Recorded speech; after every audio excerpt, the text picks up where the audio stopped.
Jemaat Tuhan, pada hari Pentakosta, para murid tiba-tiba dapat berbahasa di dalam berbagai bahasa yang tidak pernah mereka pelajari sebelumnya. Sebuah peristiwa yang membuat setiap orang yang menyaksikan mereka menjadi heran dan tercengang-cengang. Alkitab menuliskan kepada kita bahwa orang-orang yang mendengar para murid berbicara di dalam berbagai bahasa asing itu, mereka berkata, "Bukankah para murid ini orang-orang Galilea?" Kita tahu apa maksud dari perkataan itu. Orang-orang Galilea sudah lama dikenal sebagai orang-orang yang tidak berpendidikan. Mereka mendapatkan cap demikian di tengah-tengah masyarakat. Bukan hanya tidak berpendidikan, tetapi mereka juga rata-rata adalah orang-orang yang sangat miskin. Itu sebabnya ketika di hari itu, para murid kemudian dapat berkata-kata dalam berbagai bahasa asing. Itu tentu saja sebuah pemandangan yang menakjubkan bagi sebagian besar orang. Bagaimana mungkin orang-orang yang sangat sederhana, orang-orang yang tidak pernah menempuh pendidikan formal ini, orang-orang yang miskin ini dapat berbicara dengan lancar di dalam berbagai bahasa mereka. Ketika kita membaca bagian ini, kita boleh menjadikannya sebagai sebuah pendorong atau tepatnya membangun iman kita kepada Allah. Bahwa seperti para murid, kita pun juga di dalam kerapuhan, dalam keterbatasan, dalam kelemahan kita, dengan pertolongan Roh Kudus, kita dapat mempercakapkan kebenaran itu sehingga dapat sampai dengan baik kepada setiap orang. Mereka dapat menangkapnya sebagai sebuah kebenaran, mereka dapat memahaminya dengan baik, sehingga kemudian mereka mencintai kebenaran itu dan menyerahkan hidup mereka kepada Yesus. Ketika kita membaca bagian ini, kita boleh mempunyai pengharapan, dan memang demikianlah tujuan dari bacaan ini, bahwa kita, saya dan Bapak Ibu, dipanggil oleh Tuhan dengan segala keterbatasan kita untuk kemudian memberitakan Dia dengan luar biasa di dalam kehidupan kita. Sampai di situ kita mungkin bertanya, apakah maksudnya bahwa kemudian saya dapat menguasai beberapa bahasa asing pada hari-hari yang akan datang sehingga saya bisa mempercakapkan Injil itu kepada orang-orang yang belum pernah mendengarnya.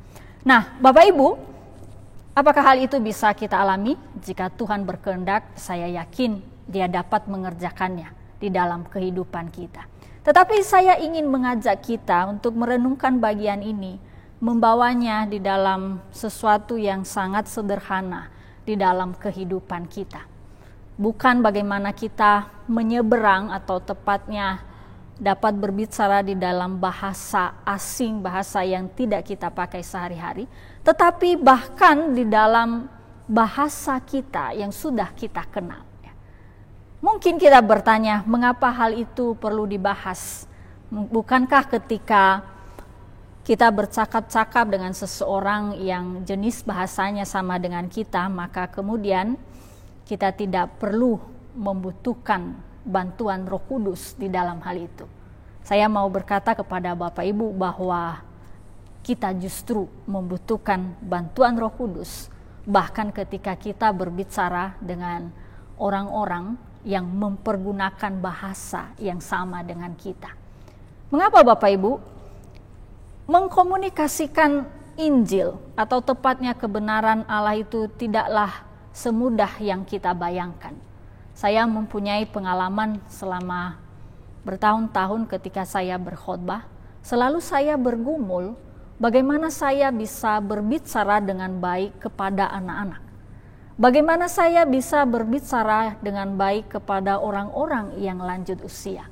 Bagaimana saya bisa berbicara dengan baik kepada kaum profesional yang kesehariannya bergulat dengan pekerjaan. Bukan di dalam gereja tetapi di luar gereja, tetapi melalui pekerjaan mereka, mereka juga dipakai Tuhan untuk menjadi alat memberitakan kebenarannya. Bagian-bagian itu membuat saya bergumul setiap saat. Oleh karena apa? Ternyata sangat tidak mudah untuk menemukan kalimat-kalimat yang pas, cocok, yang dapat dimengerti, yang dapat ditangkap dengan baik, sehingga kebenaran yang saya sampaikan itu kemudian menjadi milik pendengarnya. Itu adalah pergumulan saya. Tapi saya yakin Bapak Ibu juga mempunyai pergumulan yang berbeda dengan saya. Mungkin kita pernah bergumul dalam kehidupan kita, betapa sulitnya untuk kita berbicara tentang Tuhan ketika kita berhadapan dengan anggota keluarga kita, terutama mungkin mereka yang belum percaya kepada Kristus. Bahkan mereka yang sudah percaya, menyebut diri percaya kepada Kristus. Bagaimana saya bisa mengkomunikasikan berita Alkitab itu kepada anak-anak saya yang masih berumur 2 atau 3 tahun?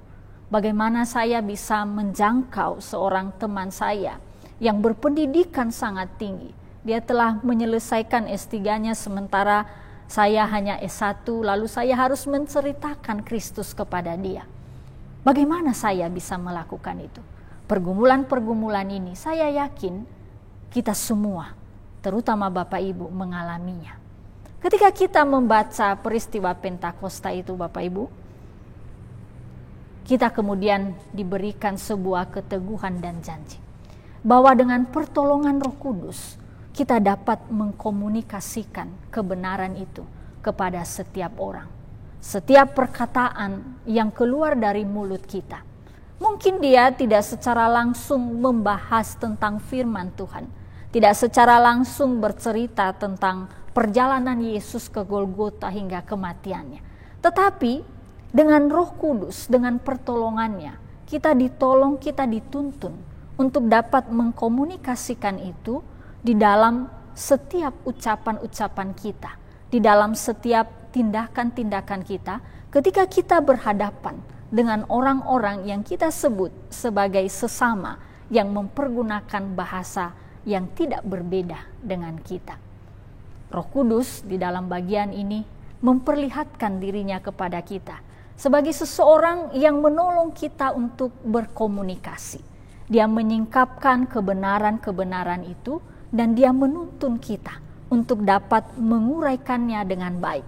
Sehingga kemudian pendengar kita dapat beroleh kasih karunia.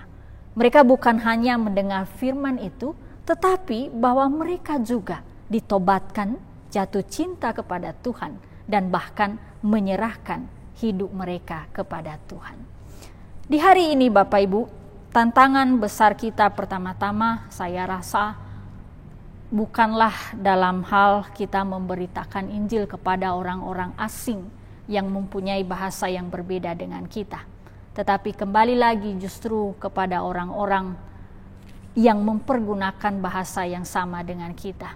Ketika kita mengamati hidup kita, sekeliling kita, harus kita akui bahwa betapa komunikasi yang kita miliki selama ini dengan orang-orang di sekitar kita, terutama anggota keluarga kita, adalah komunikasi yang tidak dituntun oleh Roh.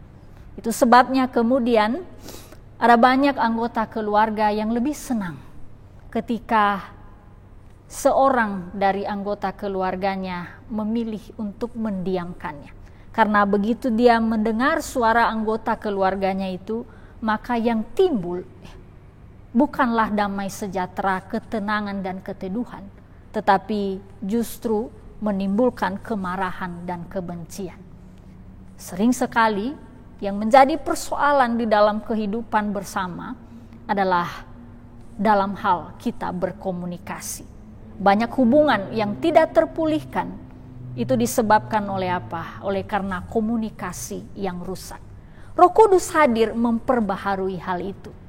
Dengan kehadirannya, kita bukan hanya saja dimampukan untuk menjadi seseorang yang menyatakan kebenaran, tetapi dia juga menolong kita untuk mengelola diri kita dengan baik, mengelola ego kita, sehingga kita bukan hanya terus bersuara, terus mengatakan sesuatu apa yang kita pikirkan, tetapi kita juga diperlengkapi untuk mendengar.